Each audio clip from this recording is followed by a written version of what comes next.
Every time we said we're moving to Thailand, a certain type of comment shows up. Why Asia? Why not the motherland? Let's be real. Some people try to question your blackness, your identity, even your loyalty. Guess what? Your skin color doesn't choose your country. So today we are talking about the part nobody wants to say out loud. Why we chose an Asian country over a black continent.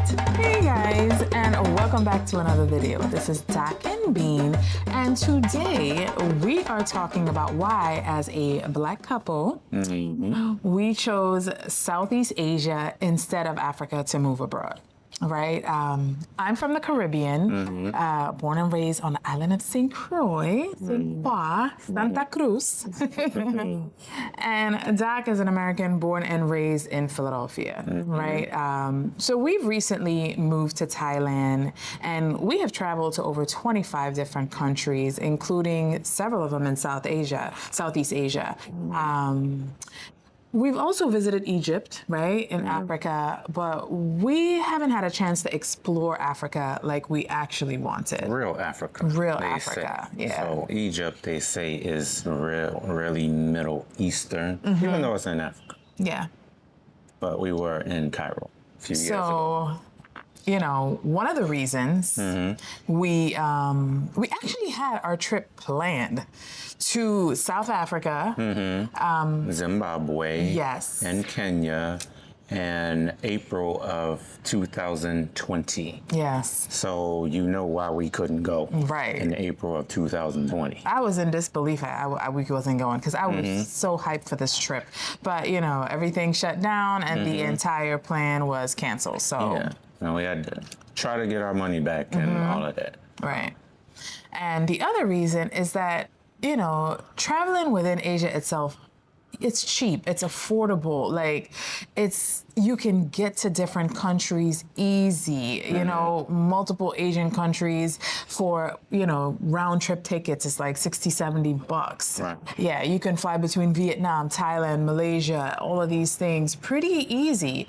But traveling between Africa is not so easy, right? It's much more expensive, it's less connected. I mean, and it's kind of by design, you know, to not have them as interconnected, right? Africa is the richest continent, in natural resources, and other nations have their hands in their pockets, you know? So because of this, You got a lot of bullies.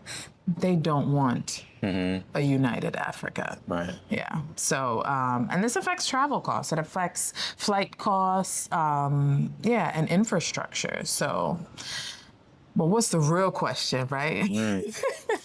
It is, why do some people think that we should move to a country based on our skin color? That alone. So these are comments. We're saying this video is even because we get a bunch of comments. Yeah.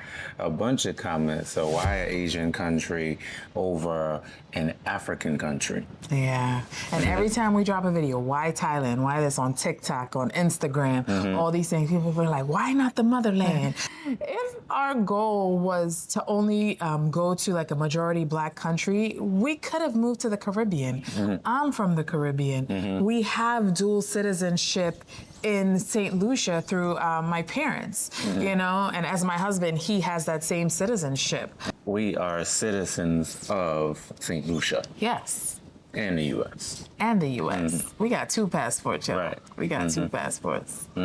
So, hey, what you think about that? People wanting to go to, expecting us to go to a country just because we're black.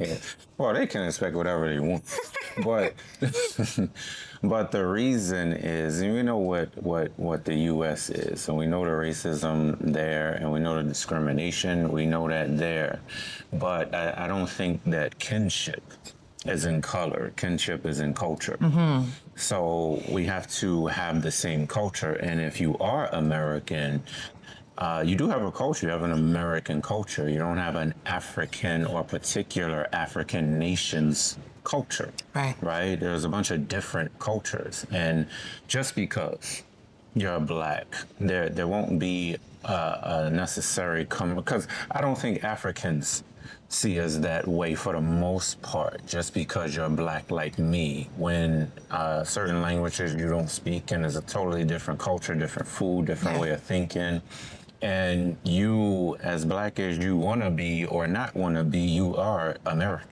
Right. So you have an American culture that you're going to vibe with a little better than any other culture, because this is where you live. Right, and you see it overseas a lot. Like even moving from the Caribbean, which is predominantly black, right? Coming up here to America, where you have black Americans, it wasn't like, oh, okay, let's move to a neighborhood because I'm black. Like, no, I'm coming to America. And even I was saying, like, when I moved up here, there was a cultural difference. You know, I get on the... But you were black like us. Yeah, I'm black like them, but it's a cultural difference. I get on the bus in the morning and I'm like, in the Caribbean, you say good morning, good afternoon, good night, right? So I get on the, hey, good morning, morning. The bus driver is looking at me like, who is this girl?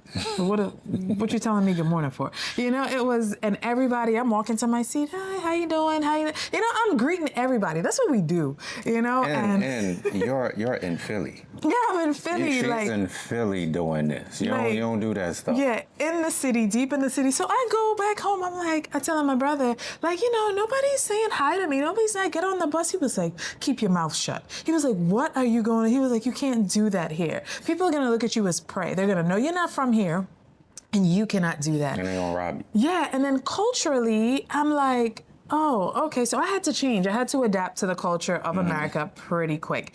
And this is the same thing. If you go to another country, if you go to another black country, their culture is going to be different. You have to adapt. You have to learn. And they're going to know you're not from there. They knew I was not from America, clearly. Yeah.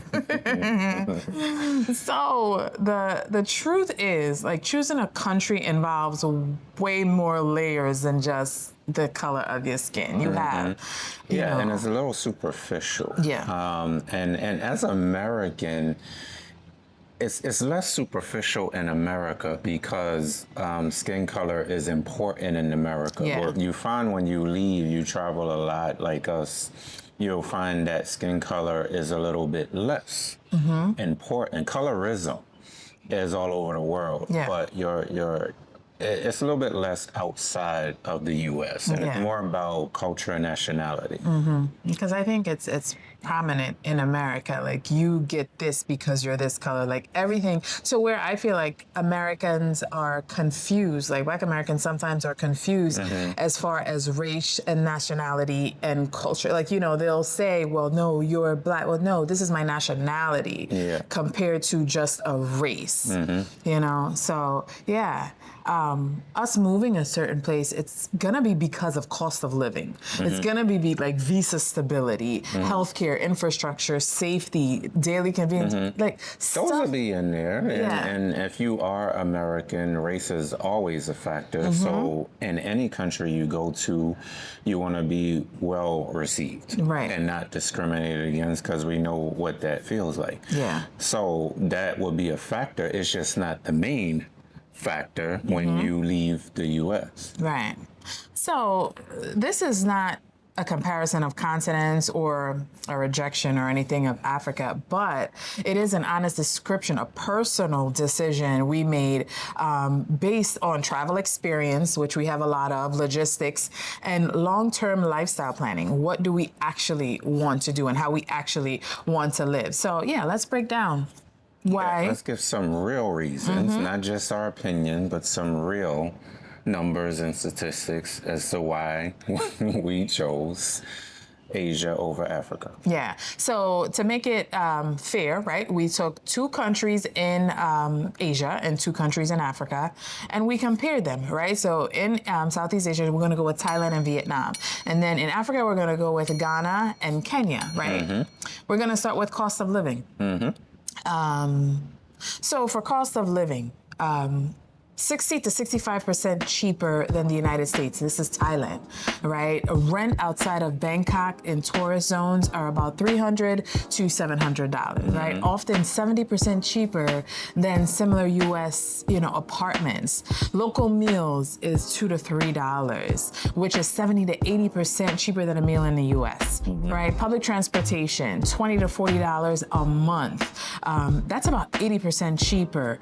Healthcare is high quality and it's 70 to 90% cheaper than in America, So with Vietnam, overall cost is about 65 to 70% cheaper than the United States. In apartments in Ho Chi Minh City is about $250 to $600, often 75% cheaper than U.S. apartments.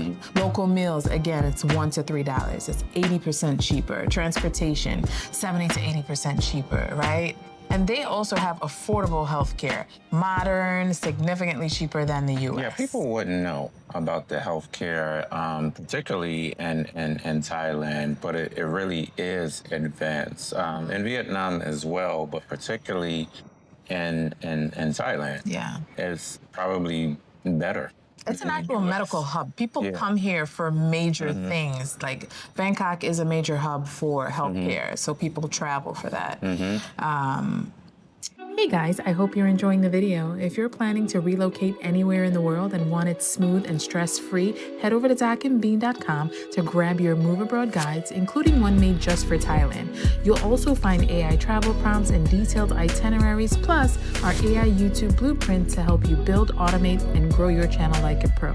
Links in the description. Enjoy the video and don't forget to subscribe.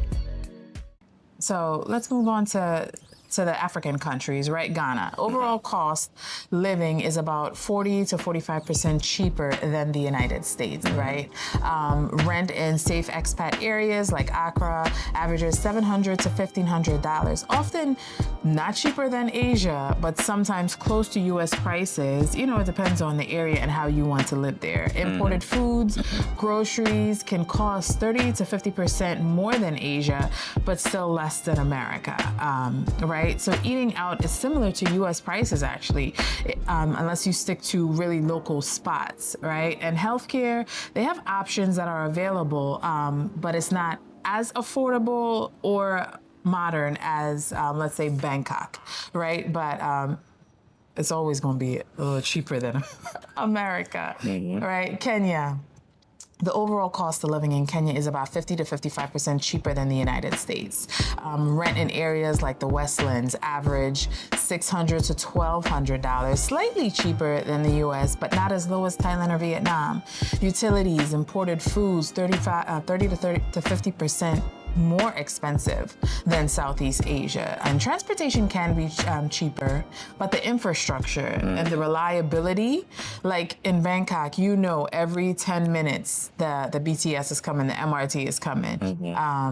It's even better than the U.S. And it's clean. But healthcare, it depends on the hospital and the location in Kenya, but it's cheaper than America as well. So, between Vietnam and Thailand, our income just stretched way more. This is cost of living, right? The logistics guy, because I was one of the ones like, oh, what about Africa? She did ask me when I was putting our list together of places to move to.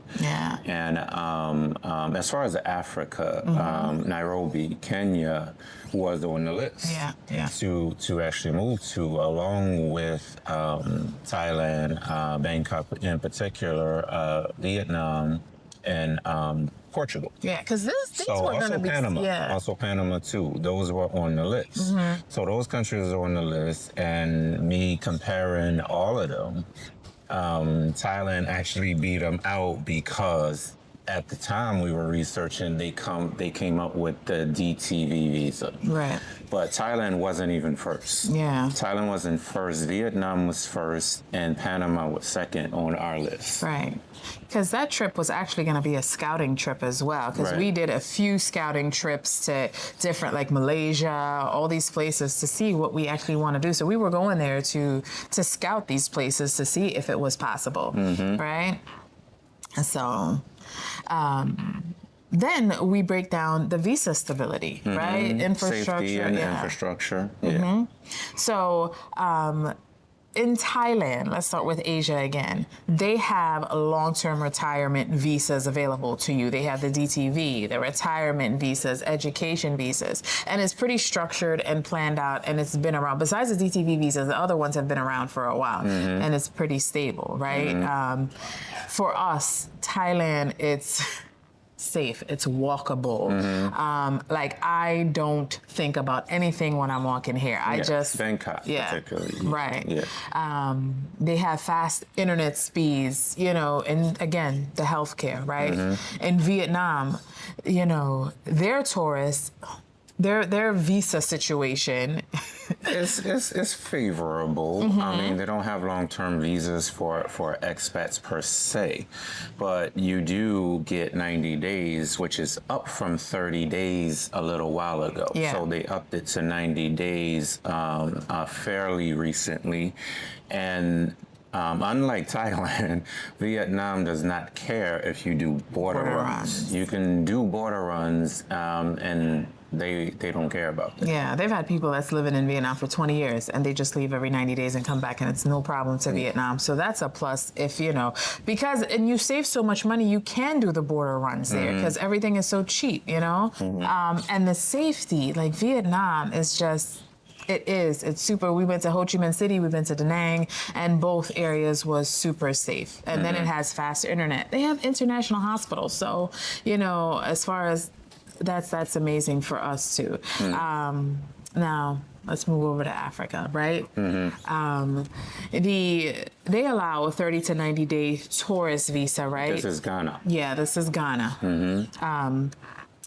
And they also have like diaspora pathways, you know, that existed through like the year of return when they did that. I forgot what year that was. And then they extended it to beyond the return. So, and because of the right to abode, allows African descendants to live and work there indefinitely. So that is actually a plus. If you're an African American and you want to go to Ghana, you know, you can stay and work and set yourself up there pretty nicely if that's your choice. You know, Ghana is peaceful. They speak English. That's good. Yeah, that's really good. Unlike, you know, a lot of parts of Asia, right? And then you get a strong, you know, Black community. The diaspora is pretty strong in Ghana. So the infrastructure, though, kind of varies, right? You have power outages sometimes, which you can have power outages everywhere, right? Even in the Caribbean, especially sometimes. So it makes it hard if you're an expat or something and you're deep in your work and then the power goes for a couple hours, because that's not unheard of. On to Kenya. Right, so you can enter Kenya through the ETA program, and you get 90 days, and you can extend it once. And they have a group. It's East Africa Tourist Visa, and it's like Kenya, Uganda, Rwanda. They all have, you know, they came together and created that group. So. And they have long-term options here in Kenya. You can include work, business, retirement permits, and they just introduced the digital nomad permit. So that's something you can look into. Yeah, Kenya being up and coming was more appealing to me than Ghana was. It was those two. It was those two, and then maybe a runner-up would be Cape Town. Yeah. But Kenya was really interesting, particularly Nairobi. Yeah. So now we have dual citizenship in St. Lucia. We have an American passport. We have a St. Lucian passport, right? So people say, why not go to the Caribbean, right? If we want. Caribbean is Black. Yeah, it's Black, right?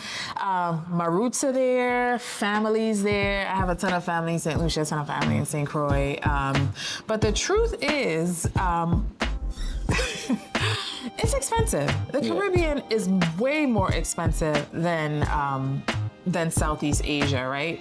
Even having the St. Lucia passport, we can actually go to a bunch of different countries in the Caribbean because it's part of the CARICOM, right? Which is a group. CARICOM nation. Yeah, which is a group of Caribbean countries that have come together, you know, and signed treaties and all that stuff. So you can work and live there forever, really, which is a huge plus. And maybe when we get older or something like that, we would consider it, you know, but we still would have to factor in the amount of money. Groceries are imported, it's expensive. The infrastructure varies, the healthcare varies, because a lot of people from the Caribbean travel to America to get certain things done because the healthcare is not the greatest. Right. And you know? infrastructure, let's just say infrastructure. If you are American, we know that America's infrastructure is really, really good. Yes. It's one of the richest places in the world. So the infrastructure is really good. I don't think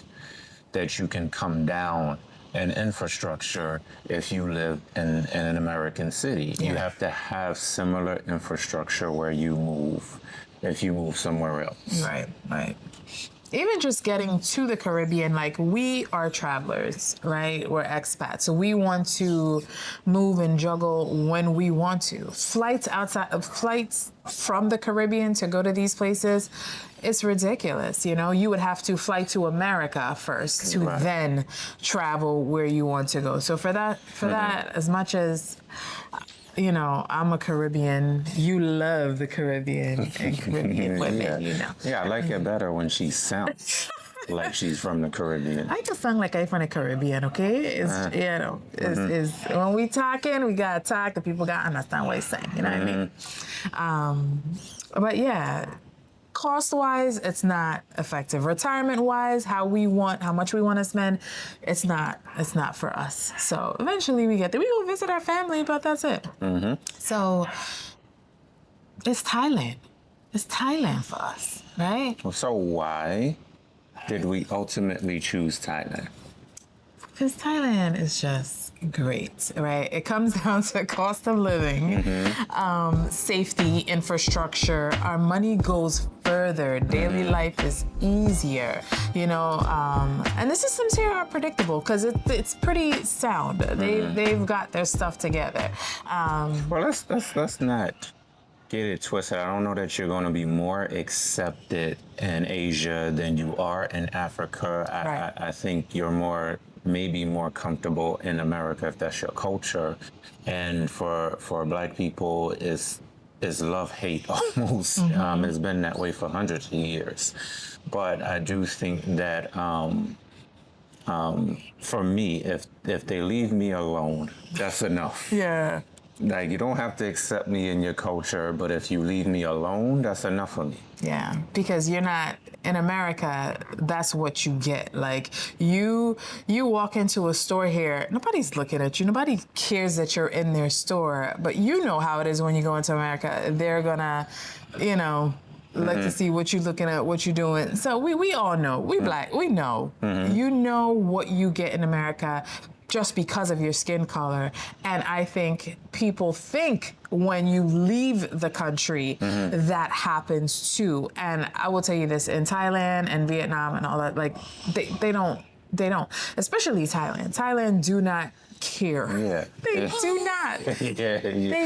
It's funny that they don't, but we love it. And as you know, Doc said, you don't even bother us. And I think it's in our head that we're going to be more comfortable in a Black place just because you're coming from America. No. You know, and that is something I think you have to reprogram yourself to know once you leave the country, you know. And I always say, like, to Black Americans, like, I wish Black Americans knew how, like, I don't know, you guys are like the cool kids outside of the country. Everybody want to be like you, people dress like you. It's like Americans are the cool kids of the world, Black Americans. Yeah. But I don't think you know that and you realize that in America. Yeah, so everybody copies. Everybody. Yeah, they run up to us in the Philippines like, oh, like they're just so excited because they think we're so cool, and we are. So you thought we were cool? Yeah, yeah. You know, your music is universal. You know, rap, R&B, soul, like it's just. But people, I think you need to embrace that and feel it like a part of like the Caribbean culture. We hear our music, we hear soca. It's like, listen, and when we share it with the world, it's so great. And I don't think Americans, but you don't get to see it. And because you stay in America. Yeah. So you need to leave America to see how much you're celebrated outside of this country. Yeah. So yeah, choosing a place shouldn't be based on your color. That's what this whole video is about, you know, just to let you know, go and explore. And they have countries that's gonna accept you just the way you are. Like it's not about color. So that was basically the reason, right? Our safety, what our goals were, right? We knew what our goals were when we were moving, and it was, you know, the cost of living, affordability, visa. We had a wide range Yeah. of countries Right. on the list. We had a European country, Portugal, that was on our list. Central America, Panama was on our list. Yeah. So Yeah. So that's it, guys. We explained to you why we chose Thailand, why us or you don't have to choose somewhere just because of your skin color, you know. So if you're thinking about relocating anywhere in the world, head over to docandbean.com. We have move abroad guides. We have one specifically for Thailand, a Thailand relocation guides. If you want to come here, come hang out with us. Yeah, and if you want just more videos like this, let us know, but definitely drop where you're going to, where you're scouting, where you're thinking about exploring. Yeah, and we'll give you some tips on it. So, all right. all right, peace.